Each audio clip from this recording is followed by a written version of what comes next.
एक मादा हिरन गर्भवती थी। जब वह बच्चे को जन्म दे रही थी तब एक शिकारी धनुष पर बाण चढ़ाकर उसका शिकार करना चाहता था। थोड़ी ही दूर शेर भी खड़ा था, वह भी हिरन पर हमला करने वाला था। इसके बाद क्या हुआ? एक पुरानी लोक कथा के अनुसार जंगल में एक मादा हिरन गर्भवती थी। जंगल में कई खतरनाक जानवर थे। ऐसे में हिरन इस बात के लिए परेशान थी कि वह खुद को अपने बच्चों को सुरक्षित कैसे रखेगी। जंगल में बहुत खोजने के बाद उसे कुछ झाड़ियाँ मिल गई। उसके पीछे वह छिप गई और वह प्रसव के समय का इंतजार करने लगी। एक रात हिरन के पेट में तेज दर्द होने लगा। उसी समय तेज बारिश शुरू हो गई। तेज हवा चल रही थी। बारिश रुकी तो आसमान के से एक पेड़ पर बिजली गिरी और आग लग गई।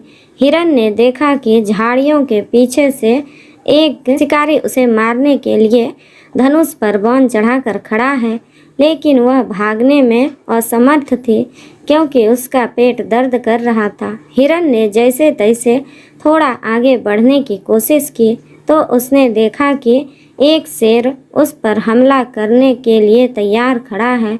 अब हिरन को समझ नहीं आ रहा था कि जंगल में आग, शिकारी और शेर से वह कैसे बचेगी। उसने मन शांत किया और भगवान का ध्यान करने लगी। भगवान पर भरोसा रखते हुए उसने बच्चे को जन्म दे दिया। उसी समय शिकारी पर बिजली गिरी और उसके हाथ से बाण छूट गया। बाण शेर को जाकर लगा। तेज बारिश शुरू हो गई जिससे जंगल की आग भी बुझ गई। इस तरह हिरन और उसका बच्चा सुरक्षित हो गए। ये करिश्मा देखकर वह हिरन हैरान थी। कहानी की सीख, इस कथा की सीख यह है कि जब हमारे जीवन में बुरा समय आता है और हम कुछ ना कर पाते हैं तब भी हमें भगवान पर भरोसा रखना चाहिए। भगवान अपने भक्तों को हर परेशानी से बचा सकते हैं।